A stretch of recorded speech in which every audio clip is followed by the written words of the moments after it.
All right, good evening. We've got 6 o'clock. We'll go ahead and get started this evening. Planning and Zoning Commission meeting, August 13th, 2024.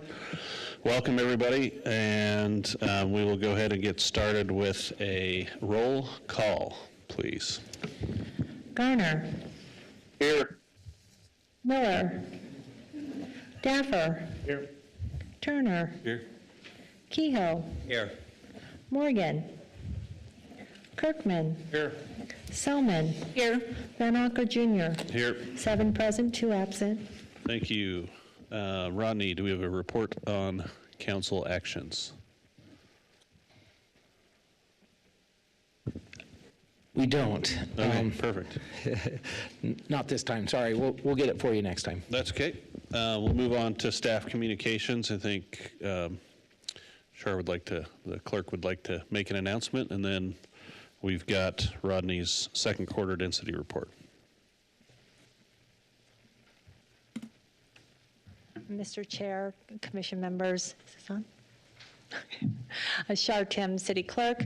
I'm here because I would like to introduce our new Deputy City Clerk, Crystal Schultz.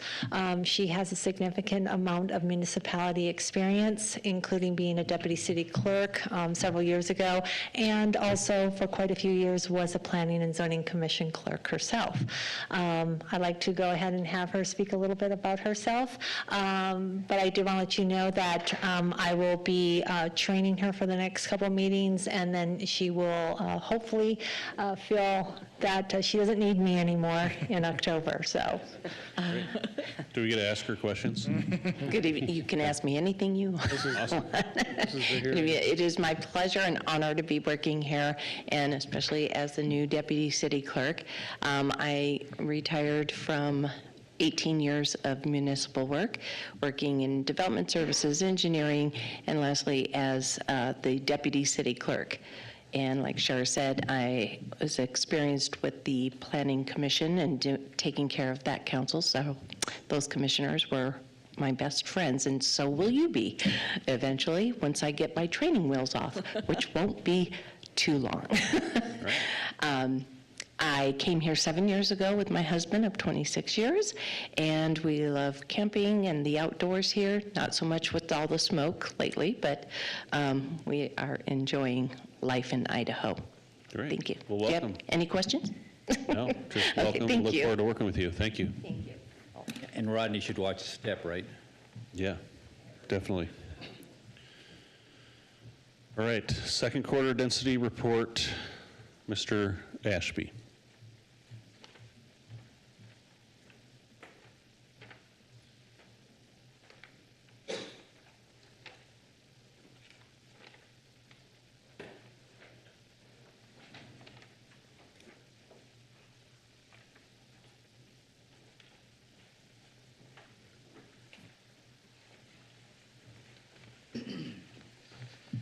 All right, thank you, Mr. Chair and Commissioners.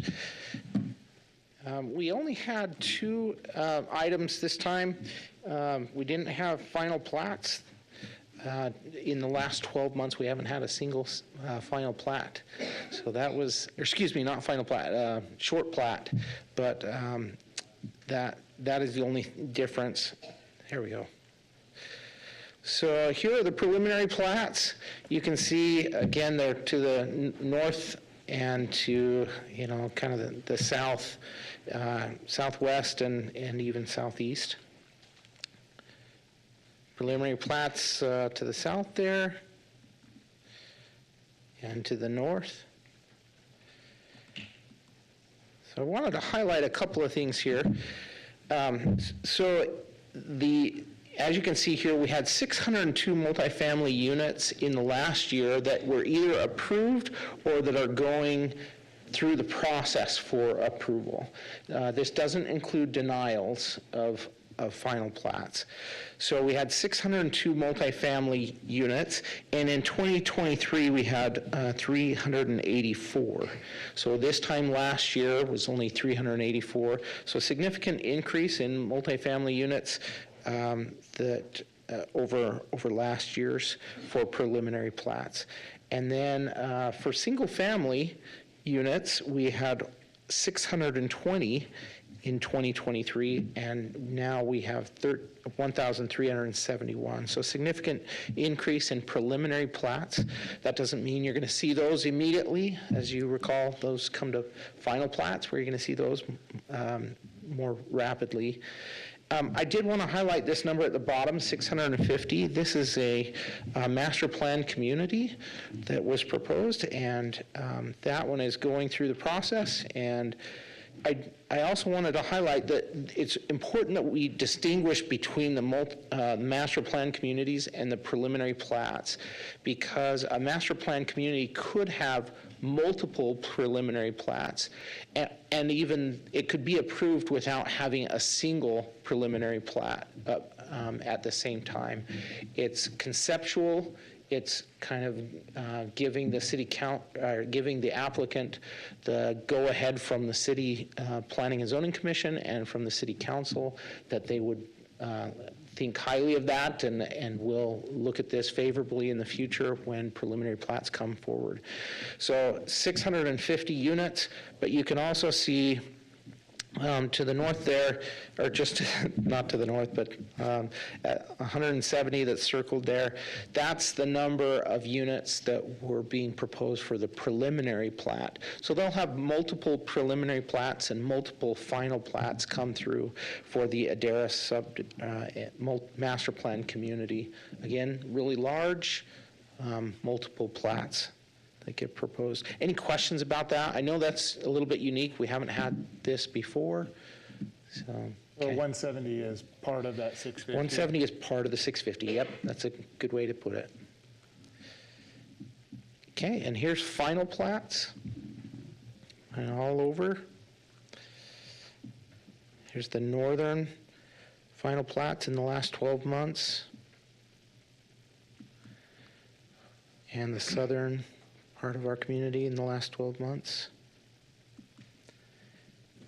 And here are the numbers. So 92 multifamily units. Last year that was 88. So an increase there. And then for single family units, it quite dramatically dropped down from last year. So single family units last year at this point were 1,114. So it dropped almost basically in half this year. And just remember that that's going to fluctuate year over year. We might have high preliminary plats, and then it'll take a couple of years before you'll have those final plats come in and start getting developed. And just for the public's concern, final plats are the ones that you would see pretty quickly within the next year to year or 2 or 3 starting construction. And preliminary plats, it's going to take a little bit longer for those to develop. So that's all I have for you, and be happy to answer any other questions you have. Rodney, do you keep track of enclaved areas that come into the city? I'm sorry, say that again? Track of enclaved areas that come into the city? Yes, they go through the annexation process. So anytime that happens, we note that in all the staff reports, and we... What I meant was, do you have any figures for last year? How many we acres? do in our annual report. We did some analysis of those. So we'll have another annual report at the end of this year. Okay. And then, so another couple of quarters before we'll get to that. But yeah, in about 6 months from now, we'll report on those enclaved areas. Okay, thank you. Commissioner Kehoe, can you use your microphone, please? I can't hear you over here. I was waiting. Okay, you're going to have to talk in. Can you hear me now? That's better, thank you. How do you use it? Mr. Chair, I had a question. No. Go ahead. What's the average time from preliminary to final plat? Do you have that number just for the public's interest? How long? Yeah, it I know it really varies so depends, much. but it's usually, I mean, they can submit pretty quickly after preliminary plats, but year, maybe 2. Christy, Daniel, any thoughts there? I mean, it really depends. Okay. And then the second question, have you seen an uptick in movement along the Highway 16 corridor? Yeah, I can report. Interest or otherwise? Sure, yeah. I can report on a meeting we held with the residential developer community. The mayor and several departments met with them, just talking about how we would service that area with utilities. There's a big focus right now on the USTIC corridor and the need for utilities down the USTIC corridor. If you recall, our impact area follows that USTIC line for a little ways, where to the north is Ada County, to the south is Canyon County.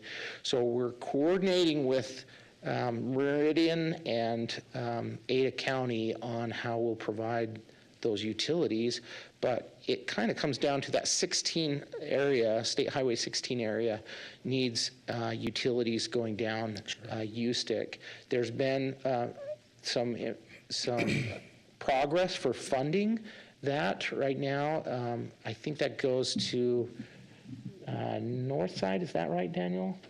Is it farther than that?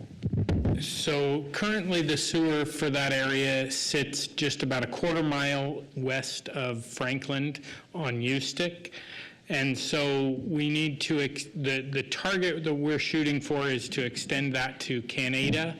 There is the state money that we got on the transportation side to improve Ustick from State Highway 16 to the Phyllis Canal, which is just a couple hundred feet west or east of Canada. And so our original sewer plan showed the sewer running in Ustick all the way over there. With the construction schedule that the grant funds from the state require, we're not going to be able to get the sewer in that section fast enough. So we're going to get to Canada, and then we'll head south. And since Ustick is the county line there, we don't need to serve to the north of Ustick.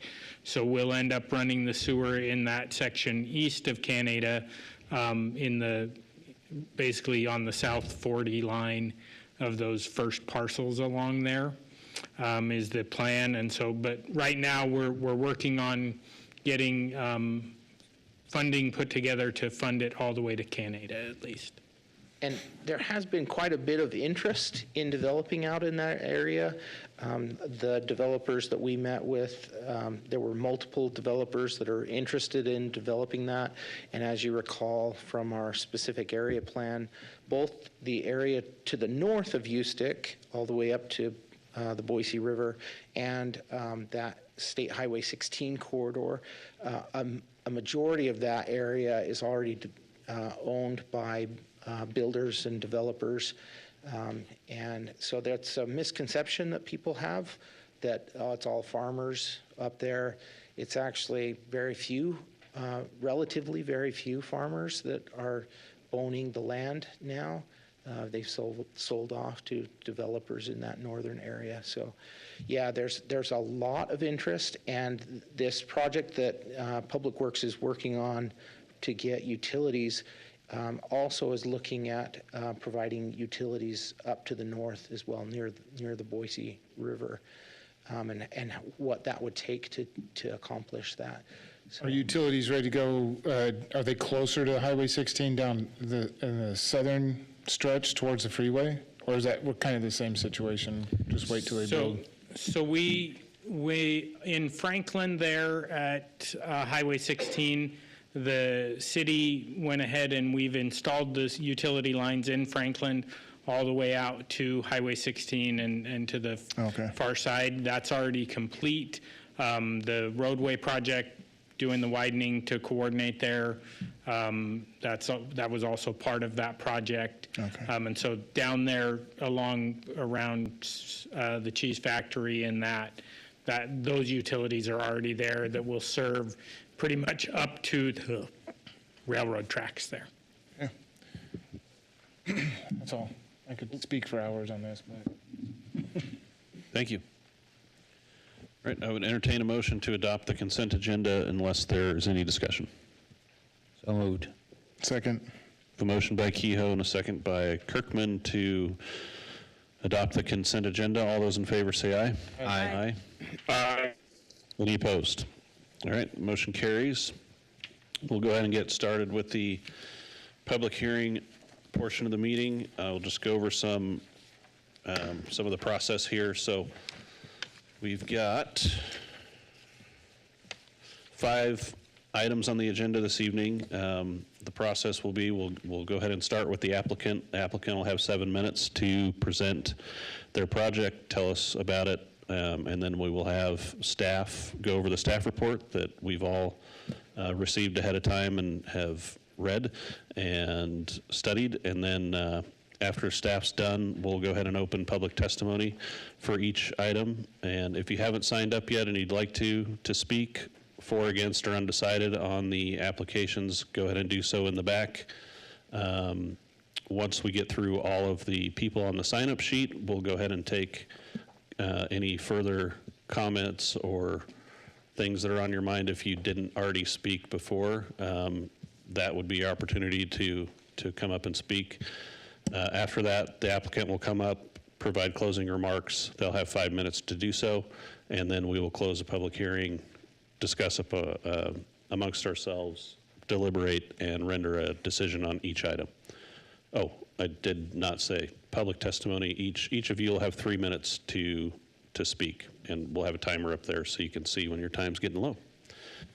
So with that, I don't think I missed anything. It's been a while. It's been over a month, so I might be a little rusty, but we'll go ahead and start with the first item on the agenda, which is a conditional use permit for an in-home daycare for up to 12 children in an RD zoning district at 724 15th Avenue South for Laura Rodriguez. And is the applicant here? All right, Ms. Rodriguez, come on up, state your name and address for the record. So my name is Laura Rodriguez. Yeah, there you go. So my name is Laura Rodriguez, and my address is 724 15th Avenue South, 83651, and that's the address that I'll be using for my in-home daycare. So I have been doing working with special needs for the past 10 years, and I am wanting to forward my skills onto childcare. I want to provide a safe, positive learning environment for those working, for those local working families. My in-home daycare will serve up to 12 children, ages 3 months to 6 years of age. There will be, for full-time would be from 6 a.m. to 6:30 p.m. for full-time, and then for part-time will be from 12 p.m. to 6:30 p.m. During like working hours. There will be parking located on the side of the home, as well in the front, and there's a nearby pedestrian crosswalk nearby, allowing safe access for those willing to walk across the street. For added safety, our in-home daycare has a fenced-in yard and outdoor play area, perfect for kids to run around and have fun. Supervised by a qualified staff at all times. We're taking steps to create an environment by introducing some gentle outdoor noises to our playground area. And as for that goes, there will be a peaceful patio for relaxation, storytelling, or simple enjoying nature, a sensory path, calming arts stations, and so forth. The children playing in the outdoor calming area would be no louder than the kids at the Catholic church or the dog next door, ensuring a peaceful environment for everyone. We will ensure that the number of children playing outdoors at any given time is limited to 6 children to maintain a peaceful environment and prevent overwhelming noise levels. And also there is so we live like, it's a duplex. So there is a wall right there, but it's not, it's currently unoccupied right now. And the landlord owns that right now. So he gave us that okay to go ahead and to run the daycare in there. So I appreciate the time you have taken to review my application. Okay. Good. Any questions for the applicant? I have one. Ma'am, have you seen a letter from the public, somebody in the general public concerning your application tonight? Have you seen any letters from the public? I have not. I've been looking to see if, All right. I'm going to ask the staff to take care of that, so. oh, I okay. just wondered whether you've seen it or not. I have not. Okay. Any other questions? Can I get some clarity on that? So only sorry, there's a duplex, you're only using the half? the Yes, one half. correct. That's And the correct. other And one is the landlord, and they're going to keep doing what they're doing? Yes. Live in there, and you're going to live and do the daycare in the yes. other half? Okay. Yes, correct. Yes. Thanks. Are you referencing the letter that I'm talking about? Nope, I'm just Okay. You clarifying. mentioned her- it. That's exactly what's in the letter. Any other questions? At this time? Okay, we'll bring you back if we have any. Thank you. Alrighty, thank you. Rodney? Mr. Chair and Commissioners, maybe I can just address that first question. We provided the staff report to the applicant last week with an attachment with the notes of that one comment from the public, the email from the public in the staff report. We also address it in the staff report, and I'm going to address each of those questions in this Okay. presentation. All right. Thank you very much. So here's the location. You can see the Development Services building is right up here, Central Elementary School here, the Nazarene Church, and then the Catholic school. So I'll go through that.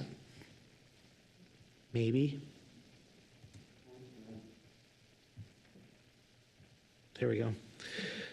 So as a reminder, for a conditional use permit, each of these, all 5 of these must be found by the commission to exist for the project in order for it to be approved. And staff finds that each of these findings are applicable to this project. And I'll go through each of those, but. So the comprehensive plan is medium-density residential. You can see that there. The property is currently in city limits and is zoned RD, or two-family residential. You can see that. The surrounding land uses and zoning, all of the surrounding land uses are single-family residential except for that St. Paul's Catholic School. And then public utilities and services are available already to the site. They're already being utilized. So I wanted to show this. This is the site plan that they provided to us for the application. And I tried to orient it so that it could be clearly understood what's being considered here. The home is here. The little sidewalk is there. You can see that there. And then these are, I assume, the bedrooms and the area that will be used for the daycare. And then they had proposed on this a parking lot to the side here. We'll have to look at that at time of the permits for this to make sure that that is okay. But not too much area in the back for play area. Maybe in the front here, that might be where they're planning on doing that. But I would appreciate a little bit of clarification on that, because one of the comments from the public was there's going to be no open space available to the children. Here's the applicable regulations. This is a home occupation daycare, and we'll get into that in a little bit with the comments from the public as well. That just essentially means that they have to live at the property. Here's the criteria that we've already gone over. And correspondence we've received, the fire district, they just indicated that they'll have to pass a fire inspection with the standards from the state of Idaho for group daycare.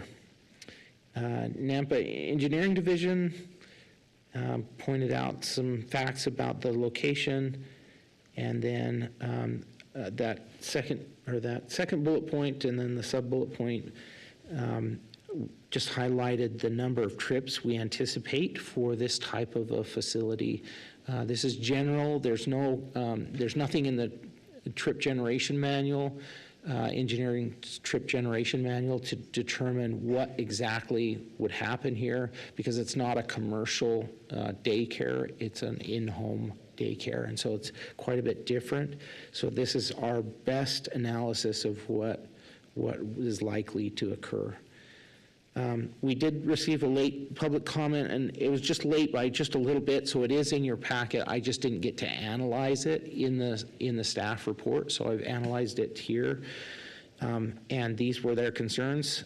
They were concerned the property has been used as a duplex and questioned whether the duplex will continue and whether the daycare will span both units and the entire property. They were concerned the applicant will not be living on the property and just to use this as a commercial daycare. They were concerned about traffic existing and a daycare adding to the traffic, and no pickup and drop-off plan was developed for managing high traffic times.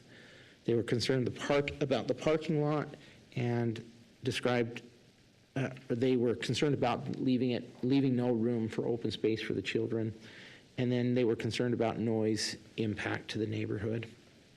And I'll get into the responses in just a second here, but just quick staff analysis. The applicant's request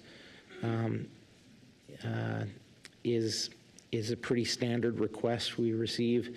The surrounding land uses are primarily residential, except for the school, which seems to be consistent with a daycare, and it seems to fit there. So the questions that were raised by the public, some of these will definitely need to be addressed by the applicant, but I've done my best to respond to each of these. Is it a duplex? Well, we have no building permits on file for the conversion of the single-family home to a duplex. If it was discovered that there is a duplex, we'd have to go through a correction notice and have them get a building permit to convert it over to a duplex. But as it stands right now, we don't have anything but a single-family home listed there. I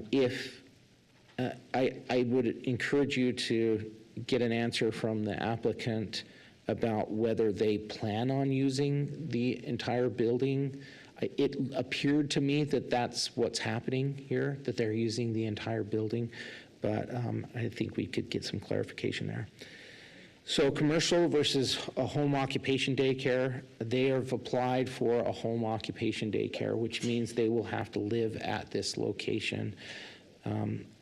And if that is found to not be the case in the future, then we would have to revoke this conditional use permit because it is only for home occupation.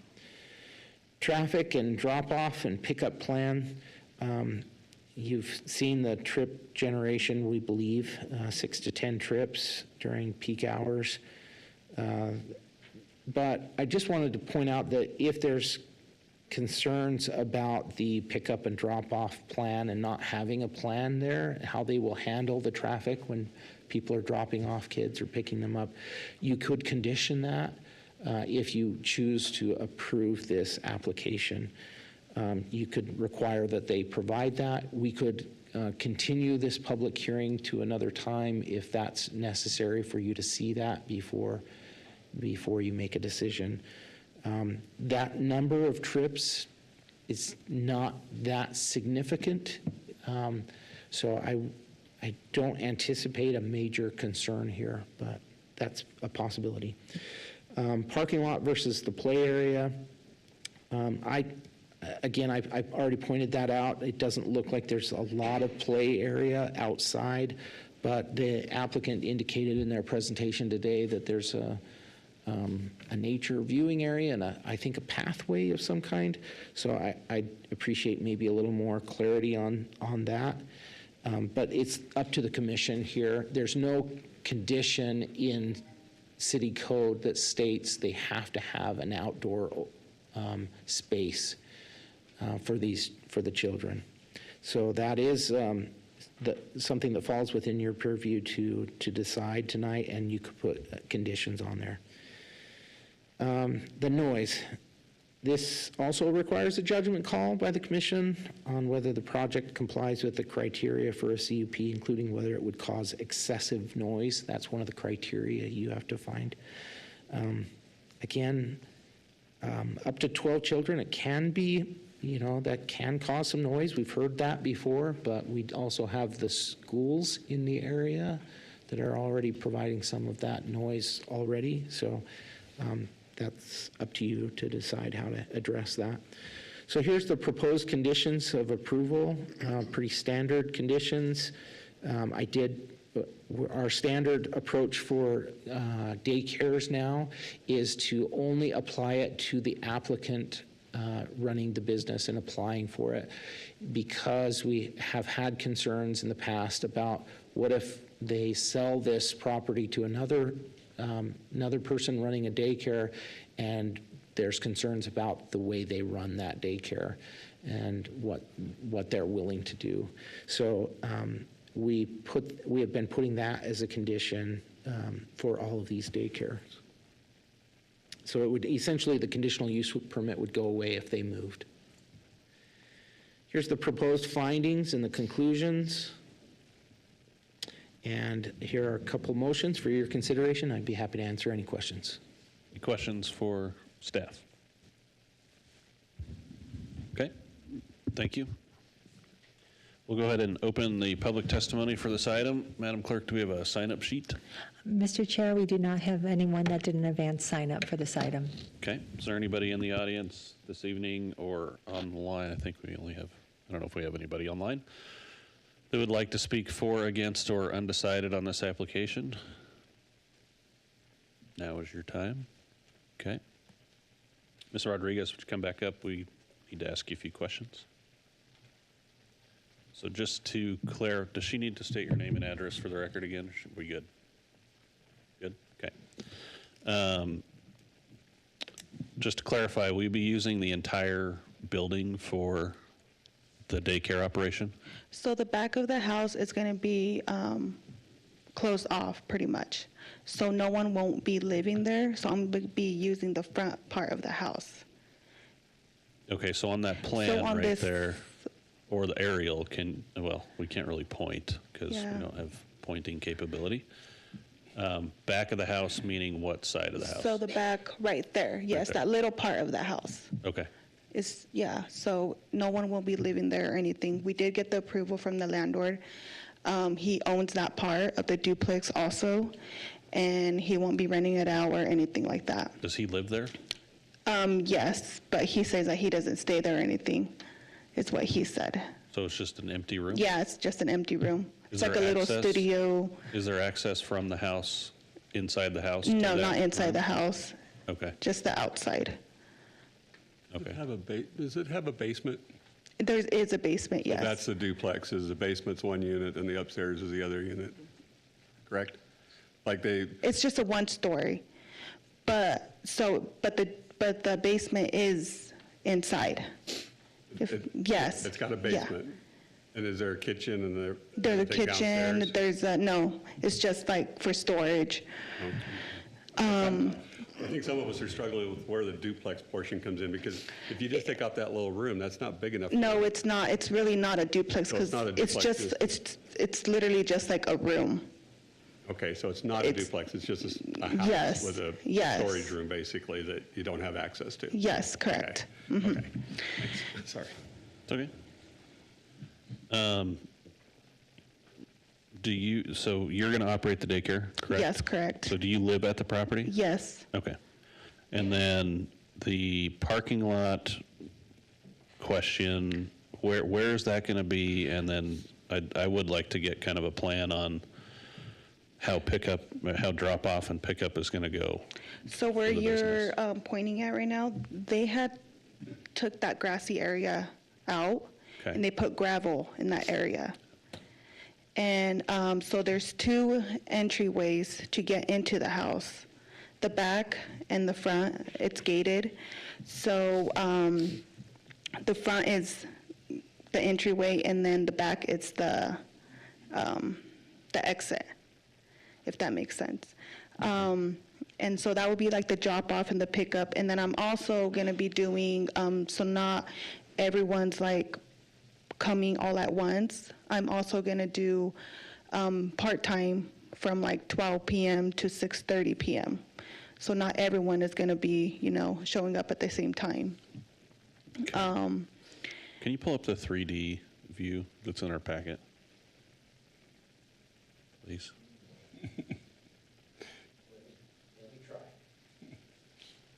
Okay.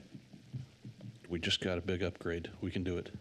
You, Mr. Chair, while we're waiting for that real quick, do you have any employees that will be working there that will need to park Yes. alongside how many? So there's going to be employees, but probably like 2 or 3, just until, maybe one for now, just until I build up Sure.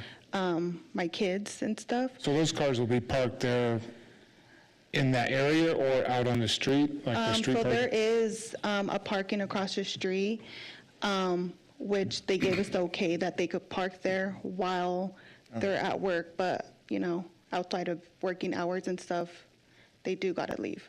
Like, Okay, yeah, so, I mean, parking, why would parking be an issue? I mean, the people are just dropping off kids. Yes, exactly. and picking them up, so why would you turn that whole area into a parking lot? No, just in case, like, if everyone wants to, like, come at once and there's not enough parking Get them off the street and onto that? yes, because you gotta take them inside, sign them in. I see. And all that stuff, so. I was just thinking you open the door, kick the kid out as you're No. driving by and be on your way. The old days. Oh, that was the old days. Okay, I Yeah, understand. you gotta now. sign Thank them you. in There we and do go. all that stuff, so. Okay. So the fence and the gates are already in, correct? Yes, Okay, yes. so that area that's being circled is the parking Is lot. the parking, yes. It's all gravel now. Mm-hmm. And then the extra room that the landlord stays in but is storage is right It's there. basically just like a that end of the storage house. area, And you'll yes. be using the rest of the house for the Yes, daycare? correct. And you live there? Yes. Probably where the duplex came from.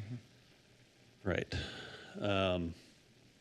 Okay. I think that answers it for me. It provides a better picture. Anybody else have questions, comments? Yeah, is there, Mr. Chair, is there grass in the front? Yes, it's all grassy in the Now front. it's all grass? Yes, and it's grassy also like in the back. So that's where the kids will go out? Yes, in the front, yeah. And it's all fenced all the way around? And it's all fenced and, yeah. What kind of fence is it? Chain link or wood The vinyl? front one is a chain, and then the back one is like a wooden one. Any gate going out in the backyard into some other property or? No, no.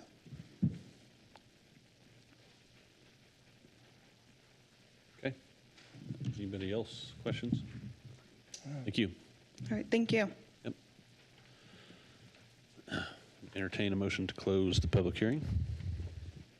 I'll make that motion. Second. We have a motion by Kirkman and a second by Daffer to close the public hearing. All those in favor say aye. Aye. Aye. Aye. Any opposed? All right, public hearing's closed. What do you think?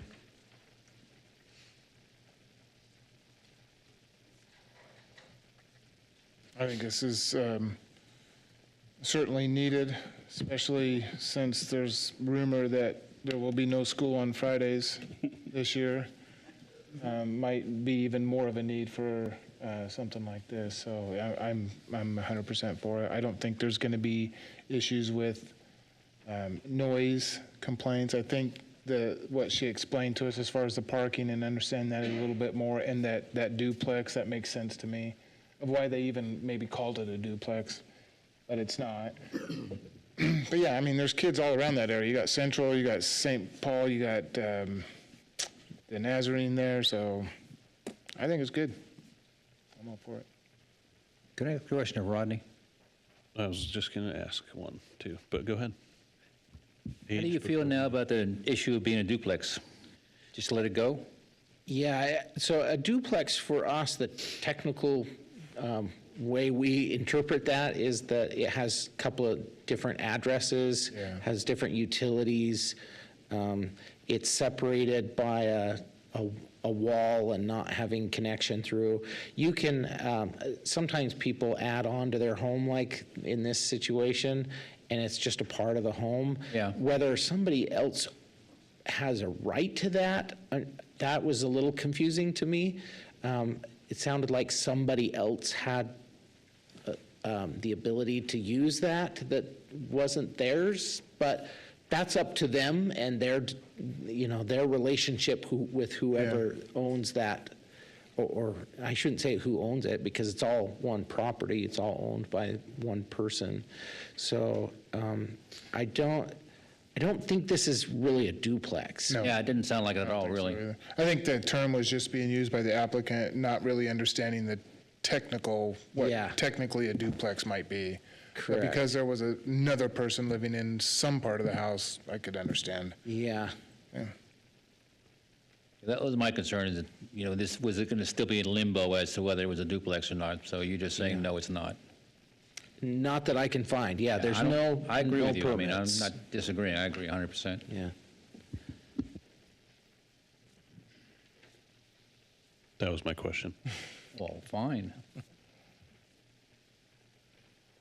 A question about the plan for drop-off and pickup, is that an issue? I don't think it's an issue. Not the way you put it, just kick them out. I mean, Yeah, you really just, it depends on how fast you're driving by, but Slow down, let them out. yeah, I just, especially kind of staggered, some at noon, some in the morning. And even if there's 12 kids there, you got at most 12 cars coming by, but I don't think there's an issue. But question to Rodney, I think that was one that you had brought up, is maybe a little bit more explanation on the drop-off, or are you solved with that? Yeah, I was just trying to address the Letter. citizens' letter, yeah. And if you're comfortable with Okay. that approach, I'm comfortable. Okay. It's not something we've required for any other Right. in-home daycare. Right. Let's not start something new. I agree with everybody. We possibly postpone this and get a little more clarification on the house itself. I'm pulling up an old listing from MLS from August of 2020, where they have it listed as a duplex. Says there's a charming main house, has 2 bedrooms, 1 bath, plus office, basement, laundry and basement. Attached back unit is 1 bedroom, 1 bath with kitchen and living area. So, But the entire house is 1 bath and 1 bedroom, or is that just for the duplex? because there's a lot of these older houses that were converted to duplexes that weren't really legitimately turned into duplexes. And so that's why I pulled it up to see. Mr. Chair? Yes. Mr. Attorney. We should probably not do external Yeah. research in things, using tools like MLS that the public simply doesn't have access to. It's They do. just kind of cover the application itself. Okay. All that was in public access, so it's. Okay. Mr. Chair, if it's the will of the commission to confirm, we Condition could it. put that as a condition. Condition it Yeah. that you guys confirm it's not a duplex? I won't say more. I was going to ask that when we were talking about duplexes too. Isn't there? Can we condition, because you're not going to go run a check, right? If they get their inspection and we grant the CUP, then they're good to go. So, Are there not building permit requirements associated with this anyway? For conversion of a home to a duplex, there are building requirements, building permit requirements. But not for them to use it as an in-home daycare, there's nothing they would have to do to go through the building Correct. department. The unless we fire tell them- department has to do an inspection. So they'll do that inspection before this is done. And is that something they would look for, or they're just looking for exits and? It's not a, you could do a in-home daycare in a duplex. You could do it in that one side of the building. The concern here is if it's a duplex, we don't have any permits in place for safety reasons. So would the fire department, is that under their purview to inspect? When they go do their inspection, would they say, hey, this isn't technically a duplex, but you've got a closed-off room here? They're not going to pick that up, are they? Yeah, I don't think that would be a concern for them as long as there's not a couple of different families living in the building. Right. That doesn't really matter whether, as long as they meet their conditions for the safety standards for the fire department, it's not going to create a problem here. The only concern would be if another family is in this building, living in this building as a duplex, and it's not constructed in the right way for a duplex, and it hasn't been permitted. So that's the only hang-up here, but we could pretty easily just ask for them to confirm that it's not a duplex in order to approve this conditional use permit, I believe. Brian, I'm looking at you. Is there any concerns there?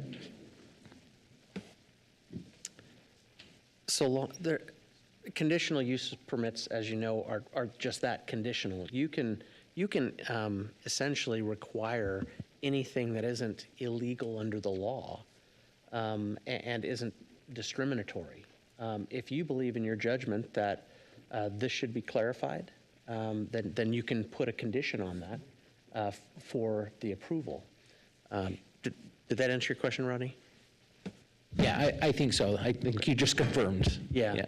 So you can condition pretty much anything, so long as it has a direct connection to, the CUP, and it's not, discriminatory in any sense. So. Got it. Thanks.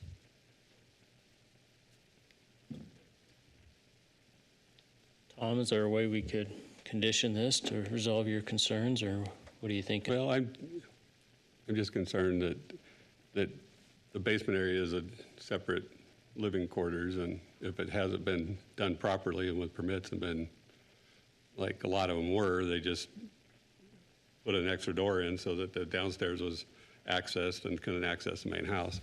So I've seen this a lot, so that's why I'm kind of concerned about it. Because if there's another family living in a basement area, you could be putting a number of kids in risk that are upstairs, and so that my concern is, like you say, it wasn't permitted, so there's those issues there. So can we put a condition that when the fire marshal goes and checks on this, he can confirm at that point that it is not a duplex and there's only the one family living in the property?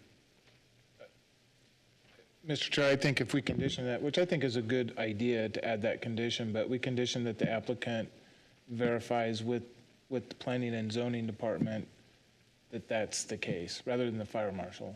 Well, I thought the fire marshal had to go out there, so that's why I was. Well, he goes out to check to see if there's a window.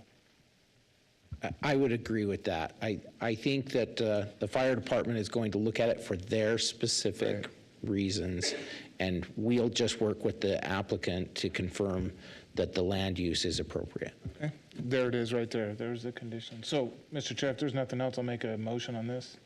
Go ahead. Okay, I move to approve the conditional use permit for in-home daycare of up to 12 children in the RD zoning district at 724 15th Avenue South, located for Laura Rodriguez, and adopt the proposed findings and conditions listed in the staff report with an additional condition that the applicant, Laura Rodriguez, work with city planning and zoning staff to ensure that the land use is appropriate for this application.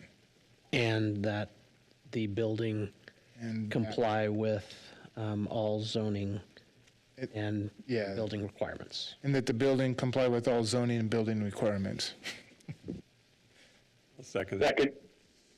We have a motion by Commissioner Kirkman and a second by Turner to approve the conditional use permit for this item with the additional condition. All those in favor, say aye. Aye. Aye. Aye. Any opposed? All right, that motion carries, and it's been a month, so I forgot this little paragraph.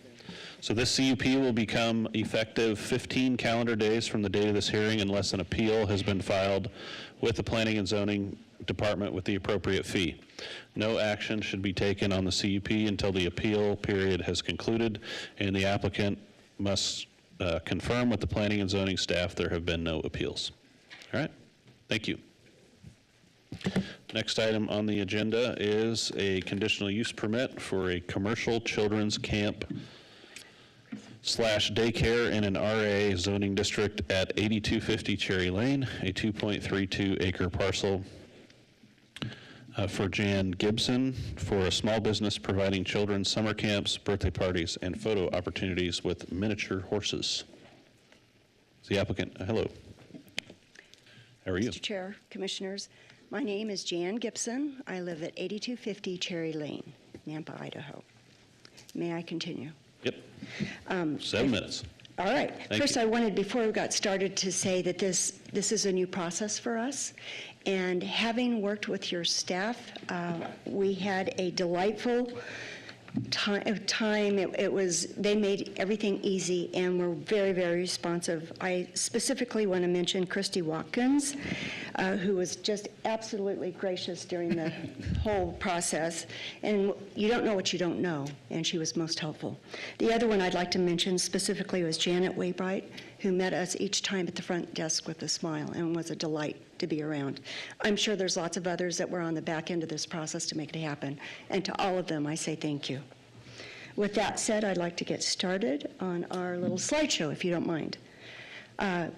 We own our life with miniatures. We've been in the business with miniature horses for 100 years plus. We show, raise, breed, and train miniature horses. Our life consists of showing at a national level. This is my two daughters. One ran for Miss Rodeo New Mexico. My other daughter is a PhD at the University of Utah, all brought up with horses. These are some of the national champions we have shown and sold overseas, part of our breeding program.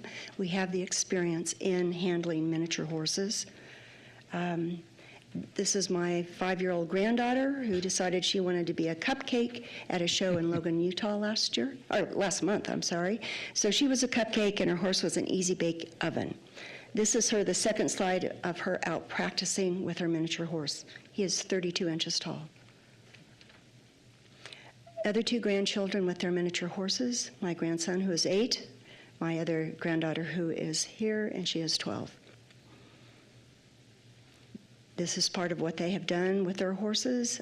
He was Indiana Jones at the national show, and this is a little horse that they both trained and took to the national level. With that said, I did mention in my application that we have trained and continue to support the Caldwell Police Department with a mascot, a Goodwill ambassador for their outreach and their community programs.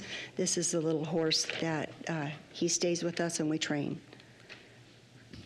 In our program with the miniature horses in our camp, we will focus on safety, safety, safety, safety. We have several samples of what we will do, but we will make sure that all the children have the correct protocols before they work with the horses. Where to stand, how to walk up slowly, carefully, speak slowly, how to put a halter on correctly, and how to lead. This will be part of our scavenger hunts, safety programs, learning the parts of the horse, putting those on a chart, letting the kids fill in the chart, coloring, etc. This will be a part of the whole program for the summer camps. This includes putting the right order in, walking, in front of a horse or to the side, and never around the back of a horse without letting them know it's there. Again, these are more safety things. I'm going to scoot through these. We have crafts in our camp activities. Tegan's going to bring some by. Some of the part of the camp will include crafts and arts. So the children will be able to paint birdhouses. There's different age groups there that they've painted. We will also have them do some miniature horse items to hang up, and she'll show you those real quick. All horse-related. And we want to provide an opportunity for kids in the surrounding suburbs that will not or may not have access to animals. We're very passionate about opening that up. Tegan's got some of our horse noodles that the kids will play on in our arena. This is part of the photo shoot. I'm going to go fast here. It's part of the birthday party setup is our Princess Castle and our unicorns again. We can do themed items. This is our barn where we will spend a large part of our activities with the children. This is part of the arena. These are activities that we will do little obstacles with, maybe around the cones with their noodles that they make up. These are part of the stall facilities. And here's the crew. This is Jewel, fashionably there, of course. This is Matthew, who has hair extensions all the time. Skyhawk is Buddy, calm as can be. Magic, who can be a unicorn or a Valentine or a police horse. This is Prince, who the little one messes with, and he tolerates her all the time, and Applejack. We have pool noodle obstacle courses. These are kids playing out in the barn. They have a piece of toilet paper in between them, and they can go over the obstacles. They learn teamwork, how to communicate with each other, how to do things that are fun and be children. You'll notice that none of these children have screens in front of them. They're all out here working without their iPods or whatever they do. They decided to go over the big jump with their toilet paper. They did not make it. Also, an activity for them will be Egg on the Spoon. This is a video I'm not going to play at this point, but just wanted to quickly go through here. Children and horses. Children and horses. They're good for the soul. The horses keep you humble. They help ground you. A little one and a horse. Again, more children and more horses, what they can give back. We start them young. And this is what we're after. This is an Elsa dress up. Let it go, let it go. There he is. We have Valentines that the kids can dress up. We can be under the sea. And it's beginning to look a lot like Christmas. So I just want to end by saying that we're very passionate about this. We feel that this is a good thing for our community, that we can give back because we have the facility, we have the expertise, and we want to help the children get out from under their screens and come out and play with the horses. I stand for questions. Thank you. Good timing. Any questions for? Yeah, Mr. Chair. Oh, go ahead, Keon. Yes. Oh, geez, one at a time. I'm going to read this from your application. Yes, sir. It says here, I'm also the National Youth Co-Chair for the American Shetland Pony Club and the American Miniature Horse Registry, representing approximately 215 children ages 7 to 17. What do you mean by representing 215 children? Maybe representing wasn't the correct term. We coordinate all their activities when they attend the national show and the Congress show.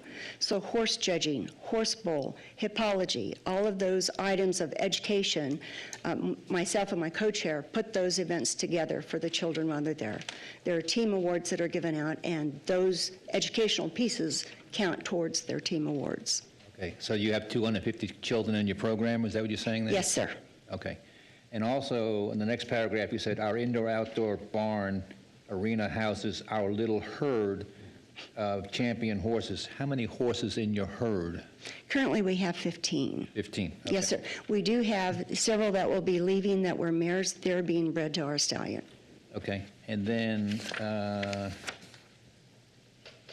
this says list of participating miniature partners, and that's the names of the horses? Yes, sir. And one of Sorry. them is named Drifting in the Buff? Yes, yes, yes. He is a Okay. buckskin. That's the horse you're referring to, right? Yes. Okay, and then do you carry liability insurance? Yes, sir. How $1 much million. liability do you have? $1 million policy, sir. How many? $1 million. $1 million? Okay. That's all the questions I had, thank you. Yes, sir.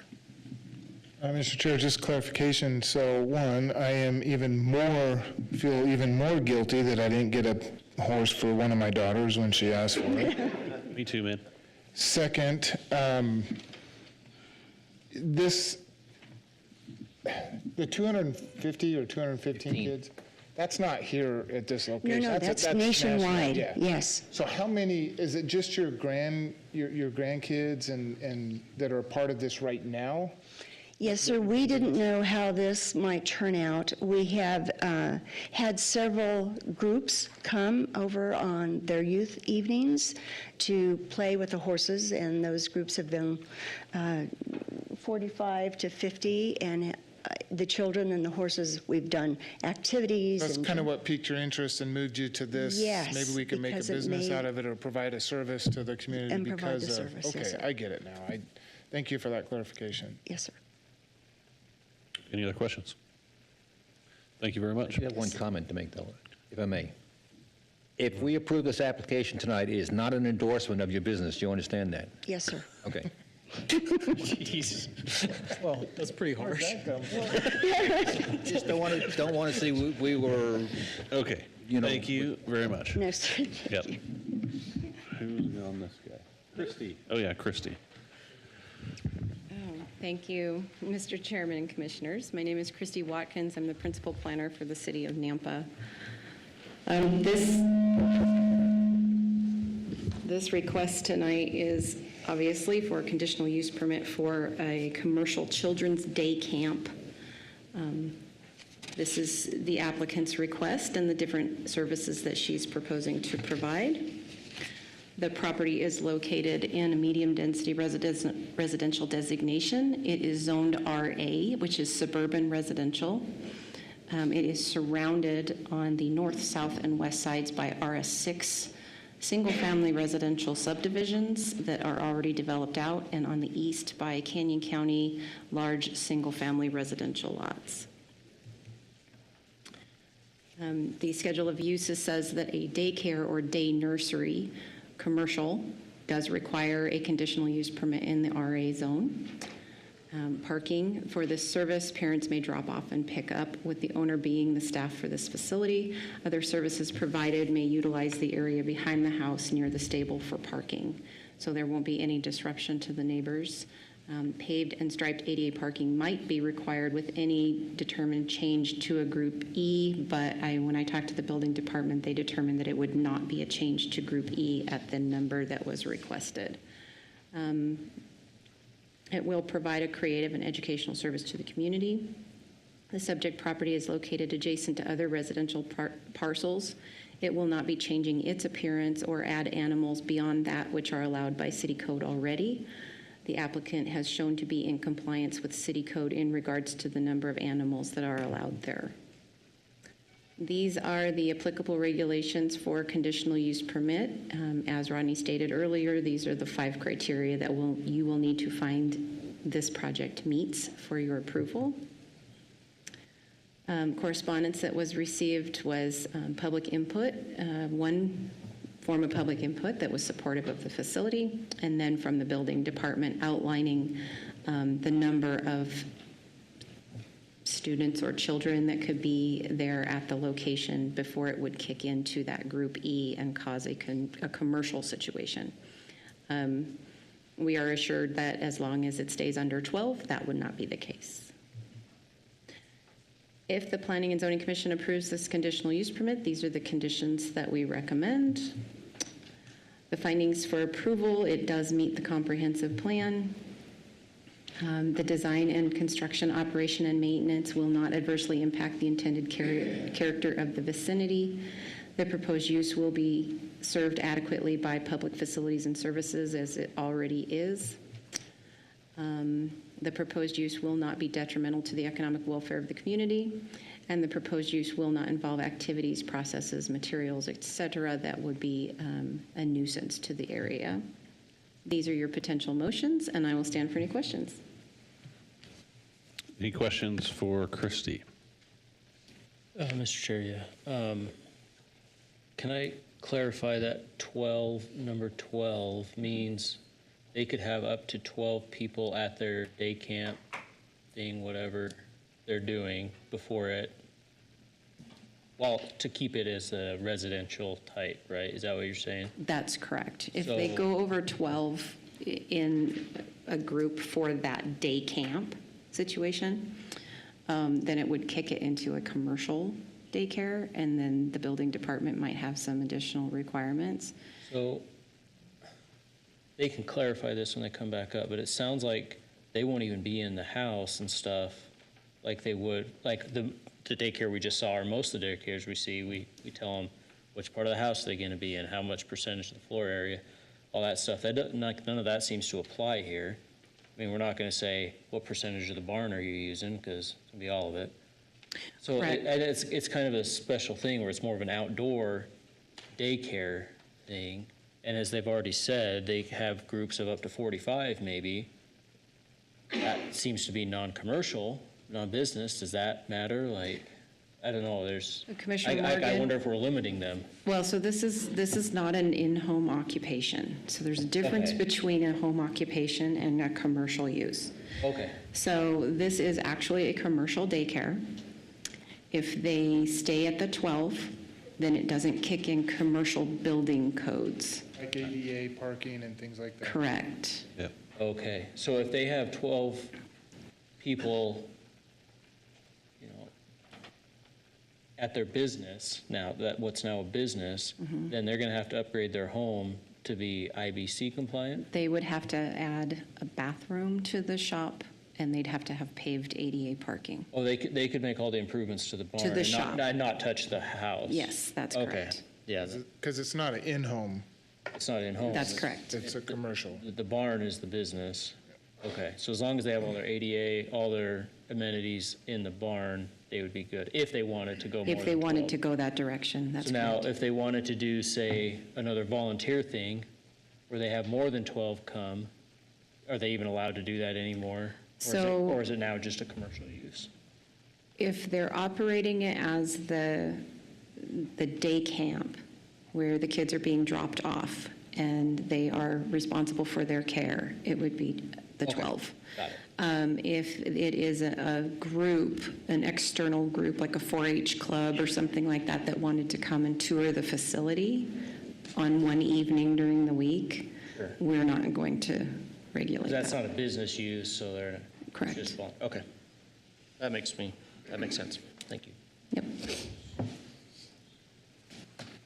Any other questions?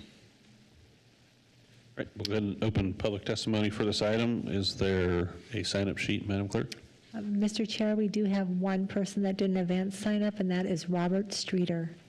Okay, Mr. Streeter, if you're here, come on up. State your name and address for the record, and tell us what's on your mind in 3 minutes. or Yeah, less. Robert Streeter, 8263 East Waterstone Court, just a couple blocks away. Yeah, I got a chance to go and tour the facility. You know, it's been a horse thing for years. They had an arena there, and they were roping and different things, so it's a very similar use. So people with trailers and horses have been coming and going for there for years. But I got to play with many of the horses and walk around the barn. It's in tip-top shape. They've got room for parking. I think it'd be wonderful. And my wife feels the same way. She's not here tonight, but it's just going to be really a nice addition to the area. Great, 2 votes for right here. Okay. Anybody else here this evening that would like to speak for, against, or undecided on this application? Now is your chance, opportunity. Okay, Mr. Chair, I move we close public hearing. Oh, wait, I'm we want to have, yeah, let's have Ms. Gibson come back up.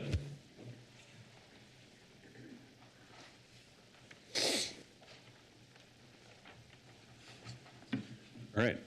Yeah, anything else, closing remarks, anything else to add, or, Yes, we'd like to leave you with one small handout. okay? If you could give that to the clerk over there, she'll Yep. pass it through to us. Thank you so much. It's just the benefits of working with miniature horses and children. I hope you consider it. Great. Thank you. Any Thank you for your questions? time. Not unless, Clarification. Do you have any, Unless you Ms. wanna- Gibson, do you have any questions on the occupant load or anything like that? Do you No, sir, understand I- that? Our day camp is scheduled for 6 to 8, and that will be kept. Okay. That's plenty of children and horses. so nothing that Christie had to help me understand was a concern to you at all? No, sir. Okay. Okay, great, thank you. Mr. Chair, I just want to make sure that the public has access to Opportunity. this, so Yeah. I'm going to stick this Put it on on the the- back table, and if Okay. anybody wants to go look at it, they're welcome to. Okay, Might have some extras here, too. Mr. Chair, if there's no more questions, I would make a motion that we close the public hearing. Second? wow. We have a motion from Commissioner Gardner and a second from Morgan to close the public hearing. All those in favor? Aye. Aye. Aye. Any opposed? All right, public hearing is closed. I'm Mr. Chair, with I you. think this is a great idea. I think it's creative. I think it's unique. I think it's going to be a hit. I wish I had one of those when I was a kid. I've never. Can't tell my daughter about it, she's gonna be really mad. Or, actually, I can, and we'll send her there. How about that? It's We're just right up the street. We don't endorse this. That's just make No, sure. yeah. Yeah. No, it's great. Great use, and looks clean, and I was going to say, I've never seen a presentation that argued so hard with the use of adorableness, Yeah. yep. and I'm okay with that. How do you oppose something like that? So, Okay. Anybody? all right, if there's nothing else, Mr. Chair, I will make a motion to approve the conditional use permit for commercial children's camp daycare in an RA zoning district at 8250 Cherry Lane for Jan Gibson with recommended conditions and proposed findings. Second. All right, we have a motion from Commissioner Kirkland, second by Selman, to approve this conditional use permit. Is there any discussion on that, or are we ready to vote? All those in favor, say aye. Aye. Aye. Any opposed? All right, that motion carries, and this CUP will become effective 15 calendar days from the date of this hearing unless an appeal has been filed with the Planning and Zoning Department with the appropriate fee. No action should be taken on the CUP until the appeal period has concluded, and the applicant has confirmed with the Planning and Zoning staff there have been no appeals. All right, thank you very much. Congratulations. Good luck. Thank you so much. Okay. Next item on the agenda this evening is an annexation and zoning to RS6, zoning map amendment from RS7 to RS6, potential development agreement and preliminary plat for Cayuse Ridge subdivision at 0 Dooley Lane and 914 South Midland for 10.37 acres and 2 parcels for Becky Zaguieri Ardura representing John W. and Travis Pasco for original concept of 33 single-family detached dwelling lots and 4 common lots. Is the applicant here this evening? Thought I saw you. Come on up. State your name and address for the record, and someday I will get your name right. I think I was close, though. You got it. Almost. Oh, good. Yeah. Yeah, excellent. Yeah. All right. My name is Becky Ozagari. My address is 144 South Silverstone Way, Meridian, Idaho, 83642. All right. So, good evening. I'm here on behalf of Hayden Homes. I'm here to present applications for annexation, rezone, and preliminary plat for the development of Cayuse Ridge subdivision. The project site consists of 2 parcels located in the northeast intersection of Dooley Lane and Midland Boulevard, with Lake Lowell being a half-mile west of the site. The subject properties are surrounded by single-family residential development on the east and south. The project site consists of 2 parcels. The first parcel is located in the city of Nampa with a zoning designation of RS7. The second parcel is in the county with a zone of R1. As you can see, the surrounding zone is largely RS6. We are asking to annex the county parcel and rezone the site to match the adjacent zoning designation of RS6. The 2040 comprehensive plan designates this area primarily for medium-density residential use. We are requesting to maintain this designation with the proposed zoning of RS6, ensuring that the development remains visually consistent with the surrounding area. Cayuse Ridge subdivision has been designed as a medium-density residential subdivision with the zoning designation of RS6 and a gross density of 3.18 acres. The 10-acre development will include 4 common lots, 33 single-family homes with a minimum lot size of 6,029 square feet and an average lot size of 6,466 square feet. This project will be developed in one phase in full compliance with the RS6 development requirements outlined in City of Nampa's code, comprehensive plan, city code, and the current conditions of approval. Here are the elevations for the Cayuse Ridge subdivision. As you can see, we're proposing 1- and 2-story homes with 2 and 3 bedrooms. These homes will blend in with the existing homes in the area. Cayuse Ridge will have 4 common lots with 1.67 acres, or 16% of qualifying open space. The stormwater retention areas throughout the site will provide an additional ½ acre of usable open space. The landscaping will feature water-efficient plants, including 68 new trees and 384 shrubs, while preserving the existing trees on the east side. A pathway system consisting of both major and micro paths will connect to the larger open space. There will be a sports court and benches for both passive and active uses.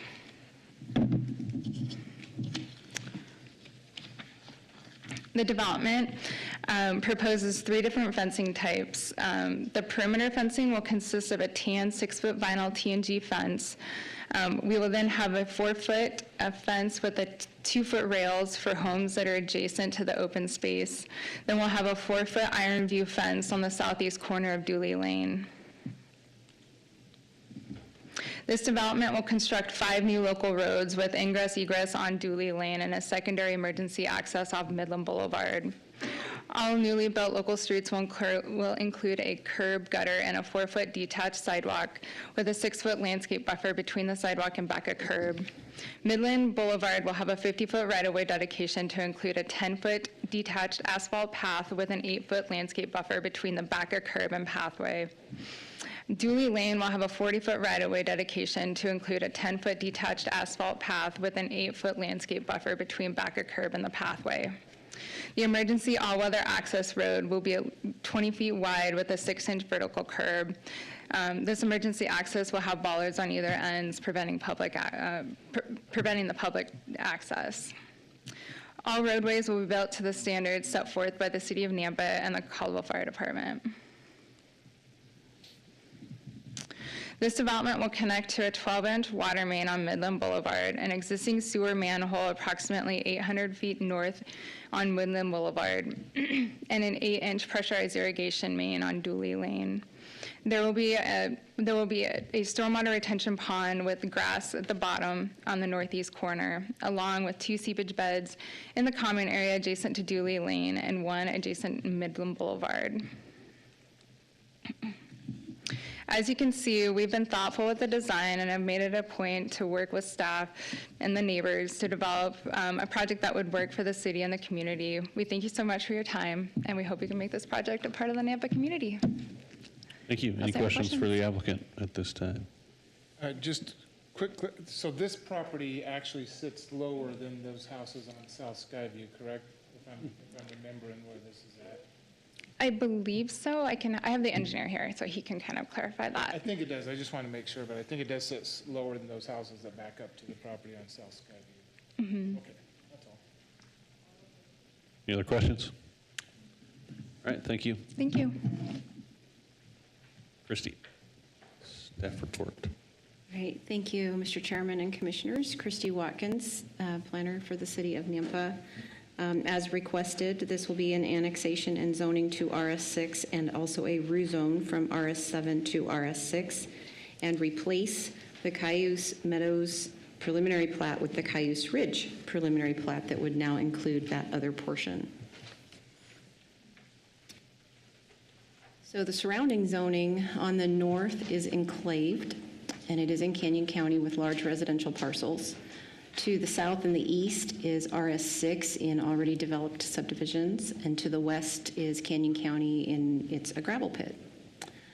History on this: in January of 2022, 6.46 acres was approved for annexation to RS7 with the preliminary plat for Cayuse Meadows.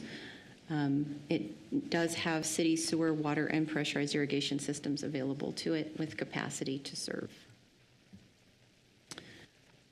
So they will be required to dedicate 40 foot from the section line on Dooley, 50 foot from the section line on Midland, and a 25-foot chamfer at the intersection for a future roundabout.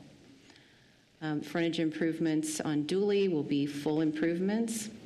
Midland Boulevard, there will be a 10-foot side path, drainage, streetlights, and they will need to all meet the standard drawings for the engineering. The proposed site access off of Dooley does not meet the access management policy standards with respect to Skyview Drive. The access location should be modified to meet the centerline spacing requirements.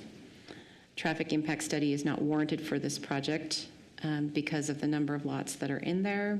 The internal road layout appears to meet the standard designs, and this will be subject to traffic impact fees as a mitigation for its contribution to regional traffic.